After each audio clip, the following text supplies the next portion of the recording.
Taj Mahal, Eiffel tower, Burj Khalifa మరియు statue of Liberty యుగ యుగాలుగా రాజులు మరియు సంస్కృతులు చారిత్రక సంఘటనలను గుర్తించడానికి లేదా చరిత్ర కలిగిన ప్రముఖ వ్యక్తులను గౌరవించడానికి ఎత్తైన కట్టడాలు, భవనాలు, సౌధాలు, స్మారక చిహ్నాలు మరియు విగ్రహాలను ఏర్పాటు చేశారు. ఇప్పటి వరకు కనిన కళల్లోనే అత్యంత ప్రసిద్ధమైన కళల్లో కనిపించిన అటువంటి బ్రహ్మాండమైన ఒక విగ్రహాన్ని నేను పరిశీలించి వివరించబోతుండగా మీరు నాతో కూడా పాల్గొనండి.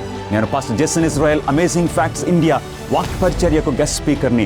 డిసెంబర్ 1వ తేదీ నుండి ప్రారంభమయ్యే అద్భుతమైన నూతన ప్రసంగాలు విని దీవించబడటానికి మీరు నాతో పాల్గొనాలని నేను ఆశిస్తున్నాను. దానియేలు మరియు ప్రకటన గ్రంథ మర్మాలను మరియు ప్రవచనాలను లోతుగా మనం అధ్యయనం చేయబోతున్నాము.